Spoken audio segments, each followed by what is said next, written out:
Hello friends, मी प्राध्यापक राहुल भोसले।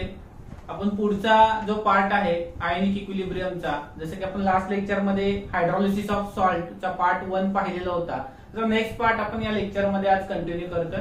आता जो लास्ट पार्ट राहिलेला आहे हायड्रोलिसिस ऑफ सॉल्ट मध्ये, तो आहे वीक ऍसिड आणि वीक बेसचा जो सॉल्ट आहे बाळांनो, त्याचं हायड्रोलिसिस काय होतं, कशा पद्धतीने होतं ते एक्झॅक्टली आपल्याला या लेक्चर मध्ये लर्न करायचंय। आता जो वीक ऍसिड आणि वीक बेस याचे काही एक्झाम्पल मी या ठिकाणी लिहिलेले आहेत बाळांनो। हा ऍसिटिक ऍसिड होता वीक ऍसिड, त्यानंतर हा NH4OH होता वीक बेस। या दोघांच्या कॉम्बिनेशन मधून हा त्याचा वीक ऍसिड वीक बेसचा जो सॉल्ट आहे बाळांनो तो प्रिपेअर झालेला आहे।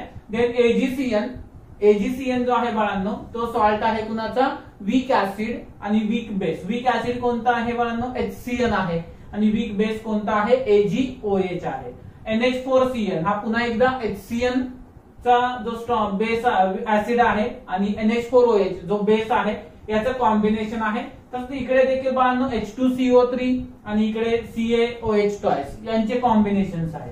सो जे आपण हायड्रोलिसिस पाहणार आहे या कन्सेप्ट मध्ये, ते आहेत वीक ऍसिड आणि वीक बेस या दोघांच्या सॉल्टच्या कॉम्बिनेशनचे आहेत। आता याच्यामध्ये लास्ट लेक्चर मध्ये जसं आपण हायड्रोलिसिस बघितलं होतं, तसं याचंही हायड्रोलिसिस एक इल्युस्ट्रेशन घेऊन बघूयात आपण। या ठिकाणी CH3COONH4 घेतलेला आहे बाळांनो, त्याचं हायड्रोलिसिस करायचं ठरवलं आपण। तर आता आपण लास्ट टाइम म्हटलं होतं त्याप्रमाणे याच्यातले दोन्हीही कॉम्पोनंट हे रिएक्टिव्ह आहेत बाळांनो। का दोन्हीही कॉम्पोनंट रिएक्टिव्ह आहेत, बिकॉज ते दोन्हीही वीक सोर्स पासून आलेले आहेत। हा वीक ऍसिड पासून आहे आणि हा वीक बेस पासून आहे। सो दोन्ही जे आलेले आहेत बाळांनो ते कशापासून आलेले आहेत, वीक सोर्स पासून आलेले आहेत, वीक ऍसिड किंवा बेस पासून आलेले आहेत, आणि only those are reactive which came from the weak sources. So this is reactive, this will react with the hydrogen आणि NH4 will react with the OH forming CH3COOH as a weak acid and NH4OH as a weak base. Then next to it, आता दोन्ही ions हे reactive आहेत, so we'll take that two ions CH3CO minus NH4 plus, then it will give acid plus base. Now या ठिकाणी कुठेही H plus ion किंवा OH minus ion काय झालेलं नाहीये, शिल्लक राहिलेला नाहीये। सगळे H plus किंवा OH minus या ठिकाणी काय झालेले आहेत, रिएक्ट झालेले आहेत आणि त्यांनी ऍसिड आणि बेस फॉर्म केलेला आहे। आता मॅक्झिमम हायड्रोलिसिस झाल्यामुळे त्या ठिकाणी पीएच सोल्युशनचा काय असणार आहे, न्यूट्रल असणार आहे, आणि तो नियर टू 7 म्हटलंय। कधी कधी असंही म्हटलंय की solution is almost neutral, may be acidic और मे बी बेसिक, ठीक आहे का। आणि टाइप जो आहे तो कॅटायनिक अनायनिक हायड्रोलिसिस किंवा अनायनिक कॅटायनिक किंवा न्यूट्रल हायड्रोलिसिस असा येऊ शकतो। याच्या मागे रिझन काय आहे बघा, जरी दोन्ही हे वीक असले, ऍसिड वीक आहे बेस वीक आहे, तरी देखील मात्र त्यांच्यामध्ये देखील वीक मध्ये देखील कोणीतरी थोडासा त्याची कॅपॅसिटी जास्त असणार आहे डिसोसिएशनची। म्हणजे दोन वीक आहेत, त्यात डिसोसिएशन कॉन्स्टंट जो आहे तो ऍसिडचा जास्त असेल तर काय, बेसचा जास्त असेल तर काय, बरोबर का। म्हणजे बघा या ठिकाणी मी 3 मुद्द्यांमध्ये एक्सप्लेन करतो। टर्म काय म्हणायचं, त्याचा नेचर काय येणार सोल्युशनचा, आणि पीएच काय येणार सोल्युशनचा। तर या ठिकाणी जर के हा केबी पेक्षा जास्त असेल, म्हणजे जो घेतलेला ऍसिड आहे आपण त्याचा डिसोसिएशन कॉन्स्टंट जर बेस पेक्षा जास्त असेल, तर त्या ठिकाणी त्या टाइपला कॅटायनिक अनायनिक हायड्रोलिसिस असं म्हणतो आपण। आणि त्यानंतर कारण काय होतं बाळांनो, जो ऍसिड आहे बरोबर का तो आणि बेस जो आहे याच्यात जर ऍसिडची स्ट्रेंथ जास्त आली, ऍसिडची स्ट्रेंथ जास्त आली तर सोल्युशन काय होणार बाळांनो, ऍसिडिक होणार, बरोबर। आणि पीएच काय येणार त्याचा लेस दॅन 7 येणार। जर समजा केबी ग्रेटर दॅन के आला, म्हणजे जो बेस आहे त्याची स्ट्रेंथ जर बाळांनो जास्त असेल तर कुणापेक्षा, के पेक्षा, तर त्या ठिकाणी काय होणार बाळांनो, जे टाइप येणार सोल्युशनच्या हायड्रोलिसिसचा तो येणार अनायनिक कॅटायनिक हायड्रोलिसिस, आणि सोल्युशन काय येणार, बेस जास्त प्रमाणात डिसोसिएट होत असल्यामुळे त्याचे आयन्स काय होणार त्या ठिकाणी शिल्लक राहणार, त्यामुळे सोल्युशन कसं येणार बाळांनो, बेसिक येणार। आणि के इक्वल टू केबी आहे, तर ज्यावेळेस तुमच्याकडे H प्लस आणि OH मायनस आयनचं कॉन्सन्ट्रेशन शिल्लक राहणार नाही, म्हणजे ऍसिड ही त्याच स्ट्रेंथने डिसोसिएट होईल आणि बेस देखील त्याच स्ट्रेंथने डिसोसिएट होईल, त्यावेळेस जो पीएच येणार बाळांनो तो सोल्युशनचा न्यूट्रल येणार। तर अशा पद्धतीने 3 प्रकार सांगता येतील। जर डिसोसिएशन कॉन्स्टंट ऑफ ऍसिड जर जास्त असेल तर याचा अर्थ ऍसिडची स्ट्रेंथ काय आहे बाळांनो, जास्त आहे. आणि आपण म्हटलं होतं की जो जास्त आहे, स्ट्रॉंग जो दाखवतो तो काय होतो त्या ठिकाणी शिल्लक राहणार आहे.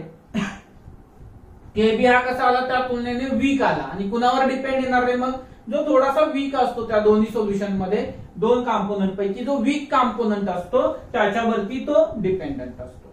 म्हणजे या ठिकाणी जर आपण रिॲक्शन पाहिली बाळांनो, तर या ठिकाणी हे जे कन्सेप्ट दिलेलं आहे याच्या दोन्ही आयन्स जर इक्वल स्ट्रेंथचे असतील तर सोल्युशन कसं मिळेल तुम्हाला, न्यूट्रल मिळेल. जर ऍसिडची स्ट्रेंथ जास्त आली तर ऍसिडिक सोल्युशन मिळेल, बेसची स्ट्रेंथ जास्त आली तर बेसिक सोल्युशन. तर या ठिकाणी लक्षात ठेवा, के आणि केबी वर डिपेंडंट कन्सेप्ट आहे. फक्त आपण वीक ऍसिड वीक बेस मध्ये न्यूट्रल सोल्युशन येतं असं डायरेक्टली म्हणू शकत नाही, कंडिशनल आहे. जर स्ट्रेंथ ऑफ ऍसिड जास्त असेल तर ऍसिडिक येईल, स्ट्रेंथ ऑफ बेस जास्त असेल तर बेसिक येईल. आता याच्यानंतर जसं लास्ट लेक्चर्स मध्ये आपण रिलेशन पाहिलेलं होतं बाळांनो, कुणामधलं, जे स्ट्रॉंग ऍसिड वीक बेस घेतला होता, वीक ऍसिड स्ट्रॉंग बेस घेतलेला होता, आणि यांचे जे आपण सोल्युशन्स पाहिलेले होते ते त्या ठिकाणी बघत असताना आपण त्यानंतर एक आर्टिकल घेतलं होतं की रिलेशन्स बिटवीन केडब्ल्यू, के और केबी आणि केएच, बरोबर. तर आपण असंच आता रिलेशन या ठिकाणी डिराईव्ह करणार आहे. तर प्रथमतः आपण जे केएच आहे त्याच्यासाठी रिॲक्शन लिहूयात आपण. काय होणार reaction, CH3COOH plus CH3COO minus plus NH4 plus H2O gives us CH3COOH plus NH4OH. आता या रिॲक्शन वरून आपल्याला हायड्रोलिसिस कॉन्स्टंट जो आहे, degree of hydrolysis constant KH जो आहे बाळांनो, त्याच्यासाठी एक्सप्रेशन डिराईव्ह करायचंय. काय एक्सप्रेशन येणार बाळांनो, वॉटरचं कॉन्सन्ट्रेशन आपण काय घेणार त्या ठिकाणी, कॉन्स्टंट घेणार. आणि त्याच्यामुळे जो KH येणार याच्यासाठी, तो KH काय येणार बाळांनो, प्रोडक्टचं कॉन्सन्ट्रेशन CH3COOH, त्यानंतर डिवायडेड बाय रिॲक्टंटचे concentration CH3COO minus NH4 plus water constant असेल तो घेणार नाही आपण, आणि या इक्वेशनला आपण इक्वेशन 1 म्हणूया. देन ऍसिड साठी फक्त घेऊयात किंवा फक्त बेस साठी घेऊयात, फक्त वॉटर साठी घेऊयात. असे 4 इक्वेशन टोटल डिराईव्ह होतील. For weak base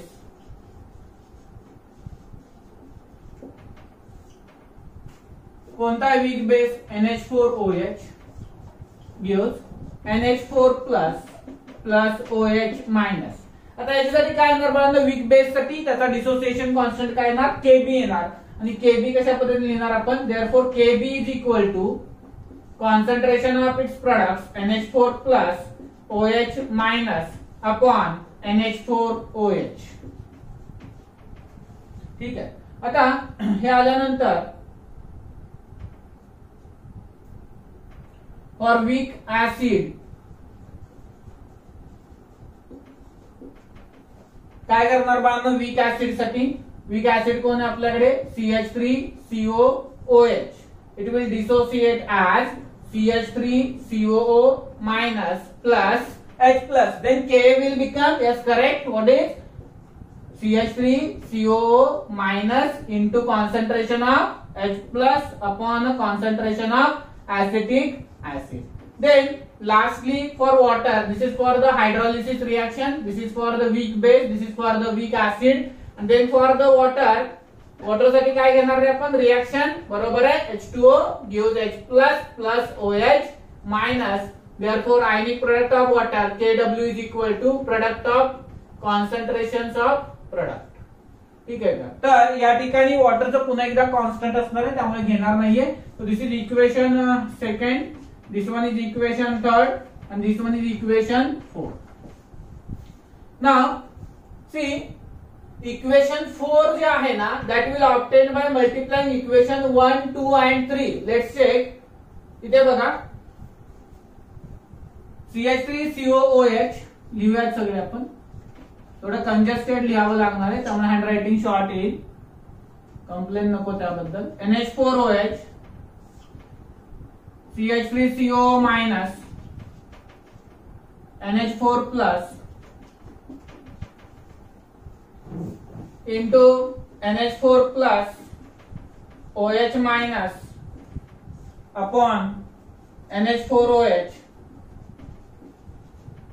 into CH3CO minus H plus upon CH3COOH. Okay, या तिघांचाही आपण जर मल्टिप्लिकेशन केलं तर आपल्याला काय शिल्लक राहत आहे, दॅट इज इक्वल टू 4 येते का बघायचं आपल्याला.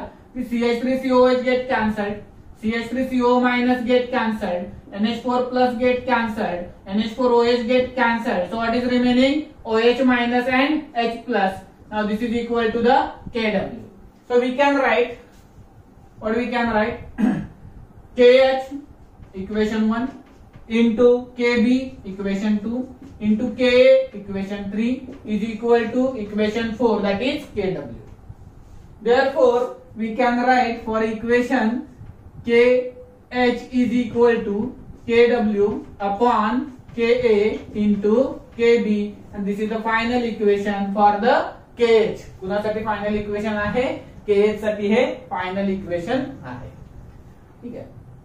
तर या ठिकाणी आपण जे रिलेशन पाहायचं होतं आपल्याला. आता तुम्ही म्हणाल की या ठिकाणचे जे रिलेशन आहे सर ते लक्षात प्रत्येक वेळी कसं ठेवायचं, तर आपल्याला आठवत असेल तर आपण वीक ऍसिड वीक बेस साठी बघितलं. तर मी लास्ट टाइम मी म्हणतोय की तुम्हाला के डिराइव्ह करायची आवश्यकता नाहीये, इमिडिएट लक्षात राहून जातं. एकच फॉर्मॅट आहे याचा.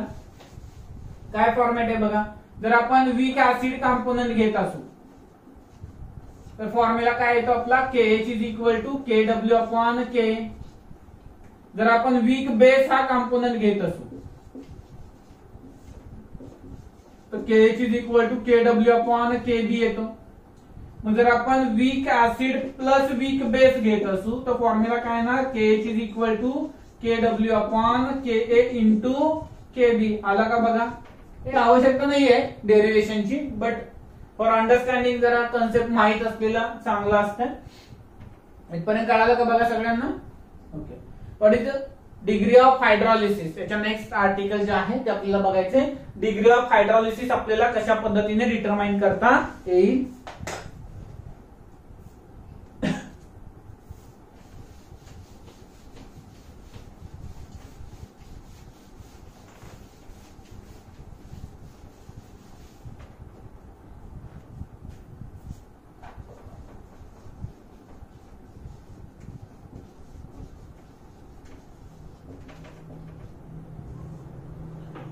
डिग्री ऑफ हायड्रॉलिसिस बाळांनो कशा पद्धतीने आपण डिटरमाइन करू शकतो. लास्ट लेक्चर्स मध्ये देखील आपण बघितलेलं होतं की आपल्याला ती रिएक्शन लिहावी लागेल ज्या रिएक्शन साठी आपण काय केलेलं आहे, हायड्रॉलिसिस केलेलं आहे. बरोबर का. तर या ठिकाणी रिएक्शन काय आहे तुमची, CH3CO minus plus NH4 plus plus H2O. It will give us, काय घेतलेली होती रिएक्शन आपण, CH3COOH प्लस NH4OH. आता सुरुवातीचं जे दोघांचंही कॉन्सन्ट्रेशन आहे ते C आहे, यांचं 0 आहे इनिशियल कॉन्सन्ट्रेशन. बरोबर का. त्यानंतर याच्यामधून C मायनस CH गेला, याच्यामधून C मायनस CH गेला, याचे CH तयार झाले, याचे CH मोल्स तयार झाले. मग KH साठी इक्वेशन काय आलं बाळांनो, KH is equal to concentration of product. कोण आहेत प्रोडक्ट, NH4OH आणि CH3COOH divided by concentration of CH3CO minus and concentration of NH4 plus. हे कोण आहेत बाळांनो, रिएक्टंट. आता याच्यावरून आपल्याला याचे कॉन्सन्ट्रेशनच्या व्हॅल्यू जर ठेवले आपण CH इंटू CH, बघा लास्ट टाइम केलं, रिपीट टेलिकास्ट आहे सगळं, but we have to do it. Then C minus CH into C minus CH, C minus CH into C minus CH. So we'll do one thing again, take common thing, C square H square upon C into bracket 1 minus H, C into bracket 1 minus H. Again last time we discussed that as H is too much small as compared to the 1, so can be neglected, or we can write 1 minus H is approximately equal to 1. Now what will be the next equation then, is equal to the C square H square upon C square. So this KH will become equal to what, lastly H square or we can write h is equal to square root of kh. So this is the final equation, or we can put the value for kh. What is the value for kh? Kh is equal to kw upon k into kb. In previous equation we derived the equation for the kh. So put the value h is equal to the square root of kw upon ka into kb, and this is the value for the degree of hydrolysis of the weak acid, weak base type of salt. समजते इथपर्यंत काय अडचण? Okay, maths वाले खुश असतील, bio वाले थोडे नाराज असतील. मॅथ्स वाल्यांना काय डेरिव्हेशन टाइप आहे सगळं, बायो वाल्यांचं ठीक आहे, थोडं थोडं घेतो आपण, काही बाउन्स होण्याची गरज नाहीये. समजते इथपर्यंत? Then come to the last part of this hydrolysis, pH of the solution.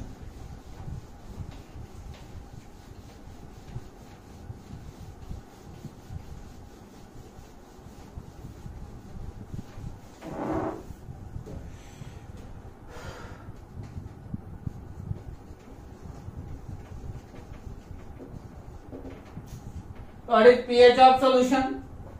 Negative logarithm to the base 10 of concentration of H plus ion.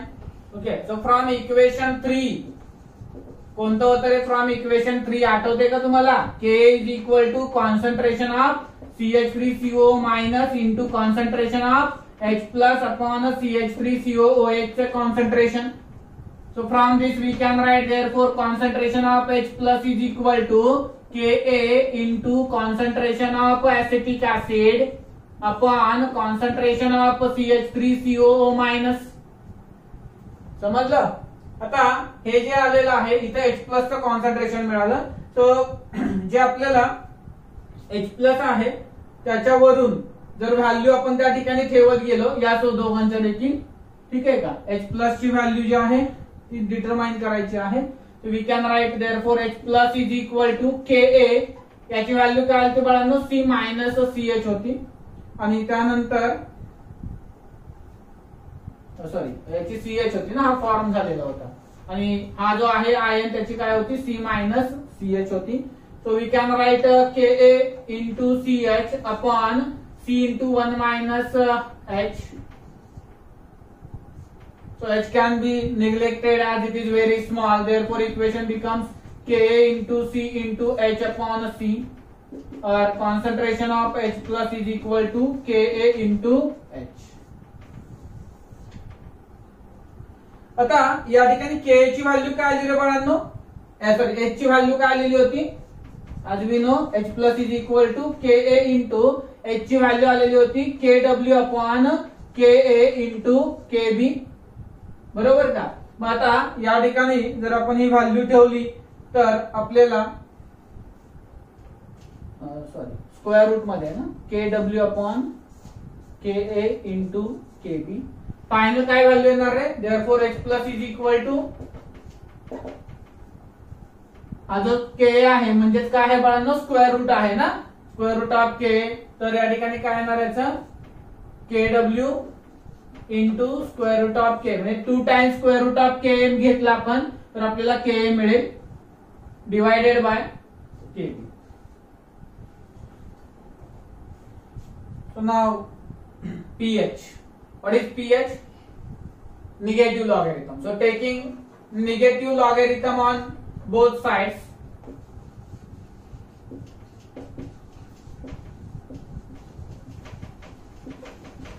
Negative logarithm घेतले आपण बोथ साइडचे, तर काय मिळालं? Negative logarithm to the base 10 of concentration of H plus, negative logarithm to the base 10 of, ठीक आहे का? या ठिकाणी काय करणार आपण? Kw into Ka upon Kb raise to half. This is pH and this will become minus common काढूयात, log base to 10 Kw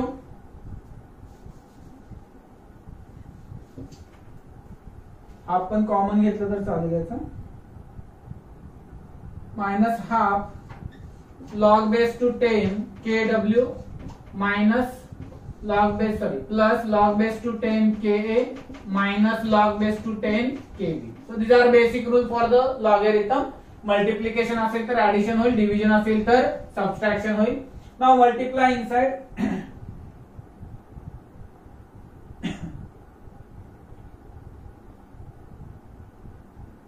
minus half log of kW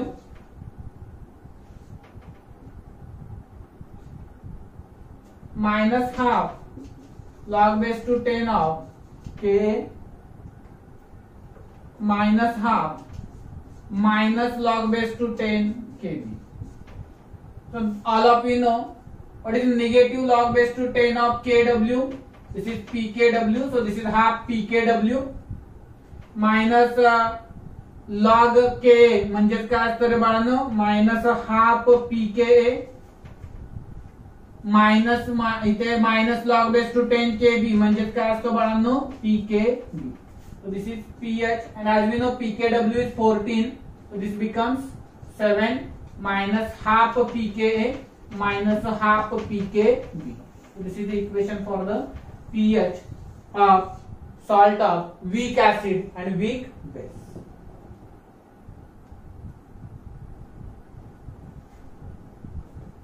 Just a minute.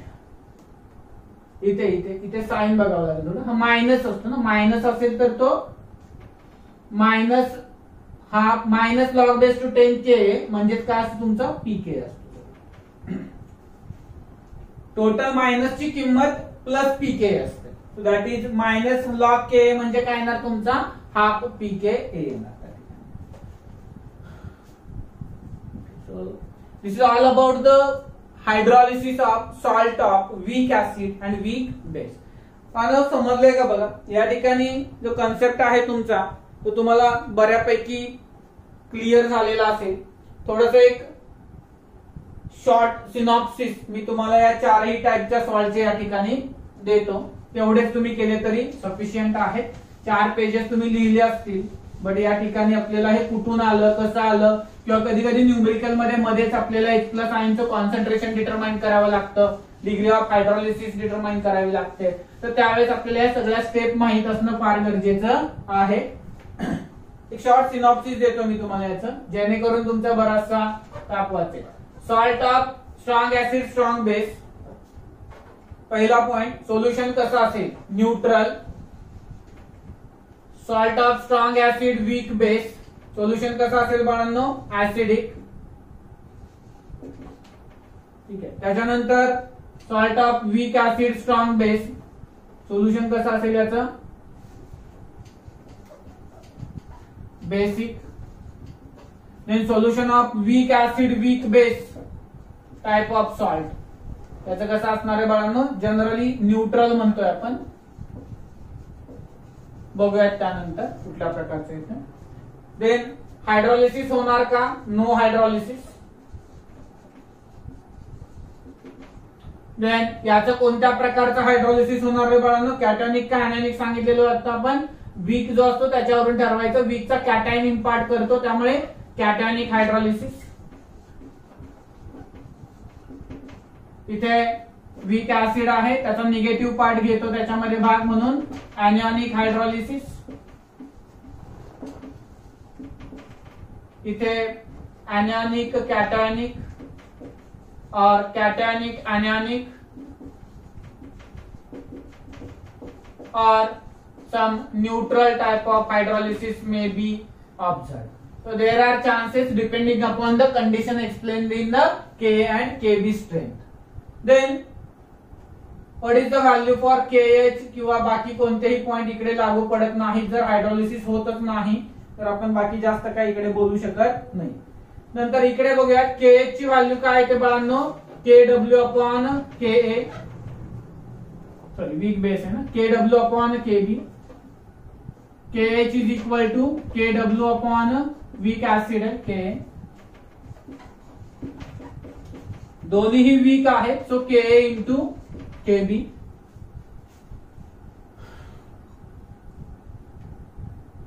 Then degree of hydrolysis केलं होतं आपण, H साठीचा formula KW upon Kb into C. H is equal to square root of KW upon KA into C. H is equal to square root of KW into KA upon KB. So these are the values for the KW upon KA into KB. Something wrong? Yes, correct. Then concentration of H plus. काय formula आला होता बघा त्या ठिकाणी. काय घेतो आपण, C into H घेतो आणि H ची व्हॅल्यू या ठिकाणी पुट केली आपण.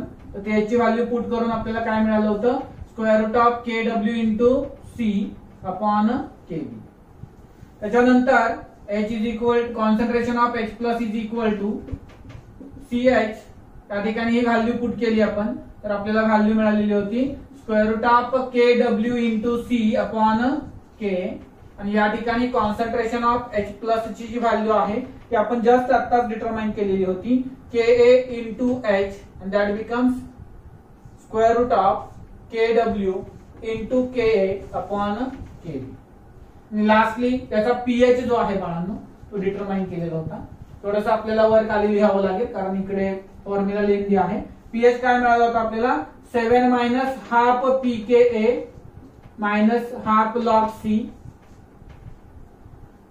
देन इकडे मिळालेला होता आपल्याला pH is equal to 7 plus half pKb minus half log C, sorry plus half log C.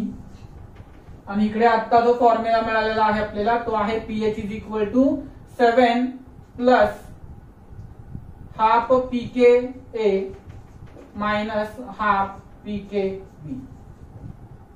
तर बाळांनो या ठिकाणी जर आपण पाहिलं तर एवढा एक सिंपल चार्ट होता जो आपण गेले साधारणतः लास्ट लेक्चर मध्ये 50 मिनिट्स आणि इथे 20 मिनिट्स 25 मिनिट्स ऑलमोस्ट 75 मिनिटाची समरी जी आहे ती बाळांनो फक्त इथं तुमच्या समोर एक दोन म्हणजे हाफ पेज जे आहे तुमचं त्या हाफ पेज वरती आहे. तर एवढं जर तुम्ही केलं तरी दिस आर्टिकल इज ओके. तर ते फॉर्म्युले कुठून आले कसे आले याच्यासाठी आपण जास्त एफर्ट घेतलेले होते. तर या ठिकाणी बाळांनो तुमचा जो सॉल्ट त्याचे टाइप्स आणि दी सॉल्ट हायड्रॉलिसिस जे आहे बाळांनो with respect to the all type of exams इथं संपताय. काही क्वेश्चन्स आहेत, बिगिनर बॉक्स सेकंड आहे आपला ॲलनच्या नोट्स मधला, तर मी तो तुम्हाला ग्रुप वरती सॉल्विंग साठी टाकतो. तुम्ही सॉल्व्ह करा. काही डाऊट आले तर मला कॉल करा कारण त्याच्यावरती जास्त इमिडिएट सोल्युशन तुम्हाला मिळू शकेल. थांबूयात आपण. थँक्यू.